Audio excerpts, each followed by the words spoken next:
What's up, everyone? Welcome back to another episode of Eye Catching Customs. On today's custom, I'm going to be showing you how I made my own custom 1996 Ghostface mask, the Generation 1 Fantastic Faces, as we like to call it. This mask right here. So before we get started with the full custom video and how I did it and the things that I used to do it, I am going to answer a quick question for you. Unless you do know the full Ghostface lore behind the mask and everything of the sorts, you're probably asking me, Cody, why don't you just go to like Walmart or Spirit Halloween and you can go pick up a Ghostface mask? I mean, for God's sakes, they have a whole wall dedicated to Ghostface at Spirit Halloween. Why don't you just go pick up one of those masks? They have tons of options. You know what? You're absolutely right. And I did. Got this one at Walmart about 2 years ago. Was very excited to see that they had a really good EU copy there. This is an EU, Easter Unlimited. I bought this, but looking at this compared to the 96 edition, there's some slight differences, some slight changes over the years, and I wanted to make my own copy to kind of go more towards the 96 look of the mask. Now, when I started the sculpting process, I kind of had to figure out which mask I wanted because there was two main masks in the film. You had one wore by Stu Macher and you had one wore by Billy Loomis. The one that I chose was the Tatum's Death mask, which would be a Billy Loomis mask. And I don't know why I really chose it, but you will see in my sculpt, I did add a little touch of Stu Macher's mask in it, and that is the little indentation or the dimple that was right underneath the eye. I wanted to add that because I did like that, but the actual basis of the sculpt was Billy's mask, which was wore to kill Tatum in the garage. So before I actually started the sculpting of the mask, I decided, you know what, I need to get a really good visual. That way I don't just end up making a completely normal EU mask.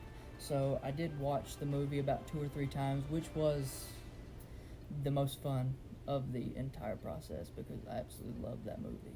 But I did watch it about 2 or 3 times just to get a good visual of what I was looking for.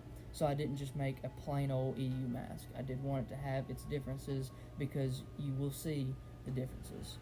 So therefore, I watched the movie about 2 or 3 times, ended up going and getting a couple screen grabs, looking at old masks that people will be selling nowadays. Now, granted, yes, you can buy an original Fantastic Faces Gen 1 Ghostface mask online. You can find them a lot on eBay. Your boy don't have $2 or $3 grand to be paying for that when I could be, I'm blessed enough to where I can make them myself. So that's what I decided, you know what, that's what I'm going to do. So you will see some slight differences between the EU copy and my own personal copy. Once again, this is the EU. This is what you can go out and buy for about 15 to 20 bucks, depending on which mask style you're wanting. This is my personal copy. So you can see some very slight differences. Now, granted, this one's on a mannequin head right now. This one's just held in hand, but you can see the slight differences. Now, if you want to sculpt your own, you can do so. It's very simple.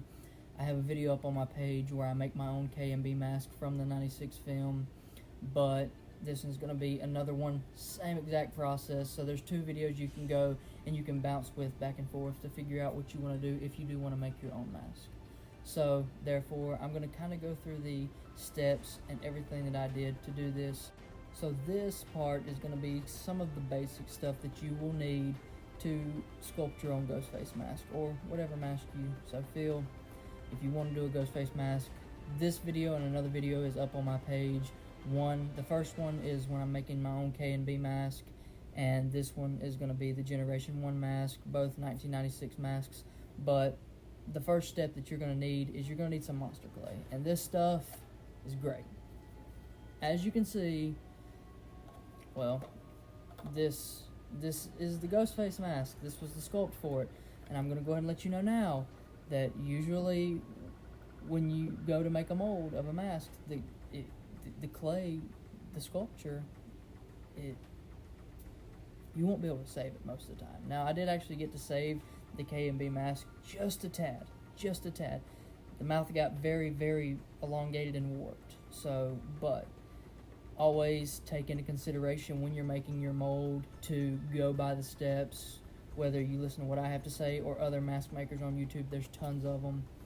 Always just make sure you use your head, because 9 times out of 10, when you make the mold, you will not be able to salvage your sculpt. Also, make sure you have some clay tools. You can pick them up anywhere. You can buy them on Amazon. You can get them at Hobby Lobby. You can get them at Michael's. Any craft store is going to have clay tools. Just make sure you go to the clay section. Now, granted, I did use some of my own random things as tools. You can do that too, but having a good set of clay tools is going to make a ton of difference in the final process of the sculpt. Now, once you finish your sculpt with monster clay, I always like to lather it down in some rubbing alcohol. Now, that can be rubbing alcohol of any percent. I love to do that because it does also help smooth it out a little bit more and get some of those little imperfections out, and also fingerprints. You do not want fingerprints in your mold. It will really destroy the look of your mask. There was, I think, maybe one in this new mask that I made, and it really tore me up. But it's not really that noticeable unless you're just staring like this close to it. But always make sure that once the mold is done, lather it down in some alcohol, and that will help out with the smoothing process. Now, what I use to make my molds, you can buy on Amazon. You can really buy it at any arts place. I do like to buy it on Amazon because the one that I buy is specifically made for masks. It's going to be this one right here. This is Hydrocal 30. Hydrocal 30 is an amazing thing to work with. Now, you will have to get an idea of how much you're going to need. When I made my first mask, which was the K&B Ghostface mask, I did not have enough. I did not buy enough gypsum to make the mold, which caused the mold to be very uneven. So that did not cause any problems besides when you go to casting the latex. When you go to casting the latex, I have to stick stuff underneath the mold just to keep it level. That way the latex is going to cure level. But always just get an idea of how big your sculpt is and how much you're going to make. That way you're not stuck in a predicament like I was. Also, when it comes to mixing your plaster, I personally like my plaster to be of a milkshake-like consistency, which you will see in the video. I love that consistency. I feel like it's very easy to work with. That's just how I know that, hey, plaster's ready. Let's go ahead and start pouring. Now, whenever you are mixing the plaster into the water, you will see a barge start to happen in a way, and you will see that in the video where the plaster just kind of sits on top of the water and takes a little while to sink into the water. That's how you'll know that, hey, you're getting there, you're getting enough. Just gotta tweak it a little bit from there. So I usually like to, you can wear gloves, sometimes I do, sometimes I don't, but you can get down in the plaster and you need to sift through and find any of the chunks and pieces like that, and just make sure that it's all leveled through and even. But when you are sifting through there trying to find those clumps of the plaster in the bottom of the bowl or anywhere around it, make sure you try not to introduce too many air bubbles into the plaster, because air bubbles could affect the mold, which if you do watch my K&B video, you can see where the plaster had air bubbles in it and caused me to have to go in and fix that mold. Now, it is easy to fix. I mixed up a little bit of plaster, just filled in the bigger spots.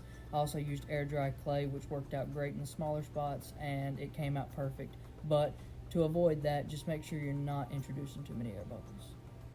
Now, when it comes down to me actually making the barrier around the mold, I love to use, I can't think of what it is, but it's what they use to make for sale signs and stuff like that, and I will usually kind of measure out what I need.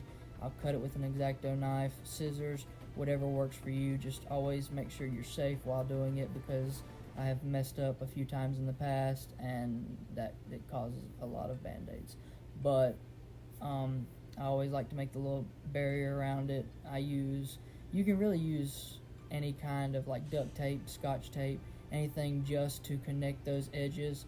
Always make sure that you use a lot of tape just so you're not having any plaster seeping through because if you have any plaster seeping through those barriers, it's going to cause some very big issues if the holes are big enough. Now, onto the process of casting the mask.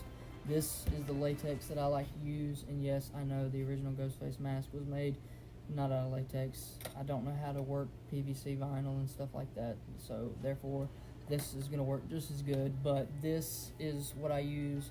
Picked this up on Amazon. It has worked very great. I've made about 6 Ghostface masks with it, and it's still about halfway full. What I usually do is, once I pour this in the mold, I usually put a fan over it for about 2 hours, just so it can dry a thin layer into that mold. And the mold is going to suck moisture out, so it's going to help the drying time a lot.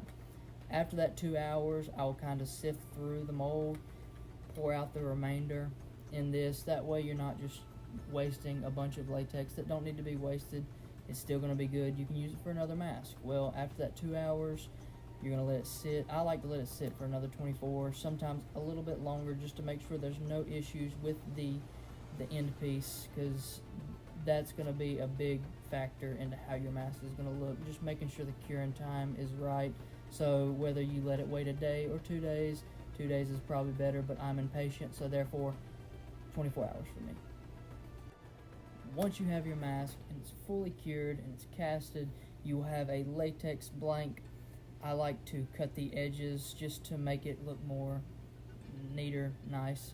You'll see in this video me doing that, and then I will take an X-Acto knife and I will cut out the eyes, I will cut out the little mouth slit, and then you are ready for paint. When it comes to paint, for latex, for something this simple, which is only 2 primary colors, white and black, I like to use a thing called, what's it called? Plasti Dip. It's called Plasti Dip. Sorry, had a brain fart. But Plasti Dip is great because it mainly comes in 2 primary colors, which is white and black, and it's going to have a stretchy like consistency once it dries, which is perfect for a latex mask that you're going to be taking on and off.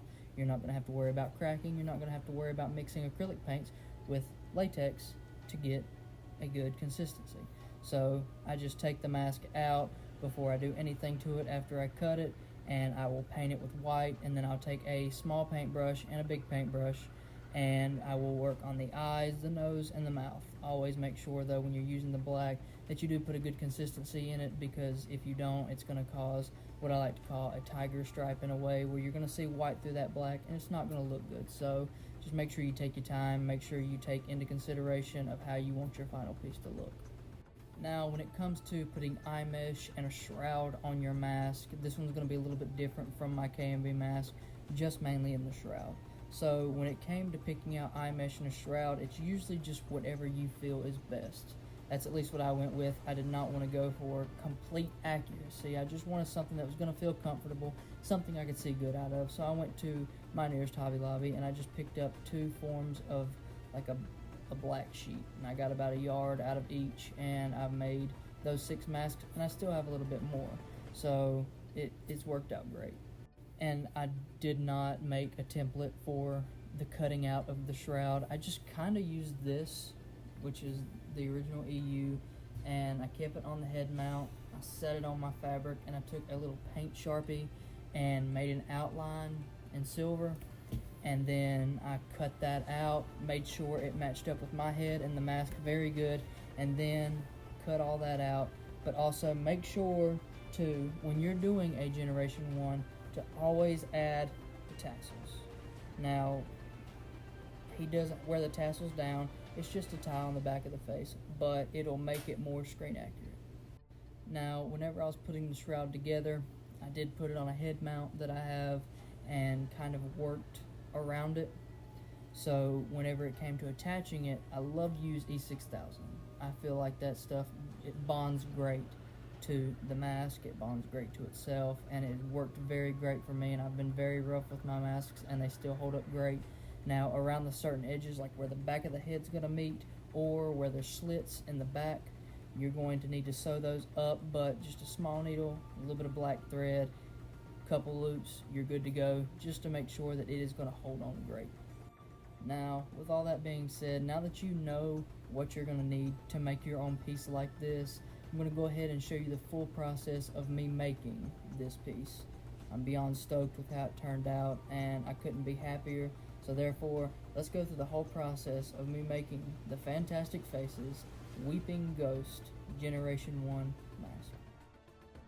So this is just me showing off the sculpting process and some of the clay tools that I use to add some certain details. But like I've said in some other videos, sculpting is an additive and a subtractive process. You will be adding clay and you will be subtracting it just the same. So I always like to just not add details until I finally get the sculpt that I want, because you do not want to be adding details to a sculpt you're just going to be subtracting just to have to add the details back. It makes the process feel longer than it actually is. And as you can see, I'm adding some rubbing alcohol to the sculpt. Now mind you, I thought I was done with the sculpt right here, but before I went to molding it, I gave it 1 day just to look over it, which I always suggest because I did not like the look of this. So I decided to add a little bit more and subtract a little bit more. And finally, I came up with this, which is my final sculpt and what I fell in love with. And at the end of the day, just make sure it's something you're happy with. Alright, let's go to making the mold now. As you can see, I used electrical tape because I could not find any duct tape in my household whatsoever. But the electrical tape worked just fine. Just make sure that you have good coverage. That way there's no possible way that any of that plaster could leak out of the mold. And before you ask, yes, I used the entire roll of electrical tape.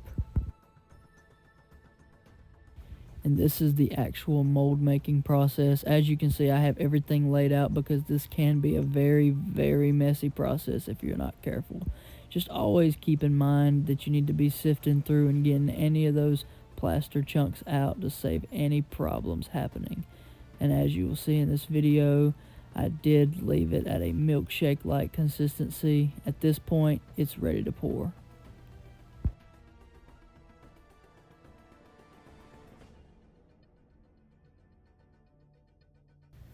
And then once all the plaster is poured in the mold, I like to just beat the edges just to get any of those air bubbles out.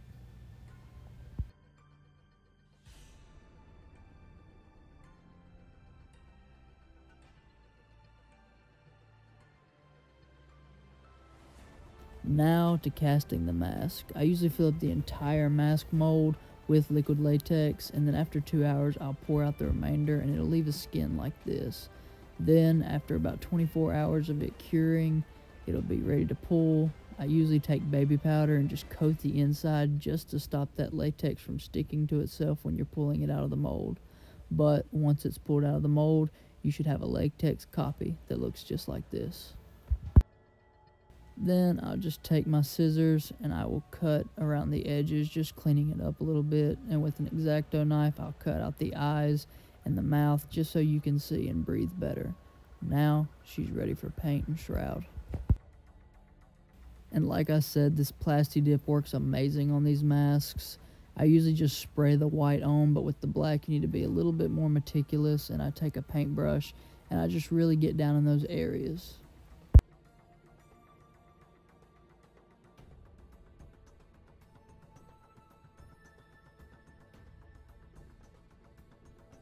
And like I said, there was no stencil. I just kind of drew one out and hoped for the best, and it worked out very well.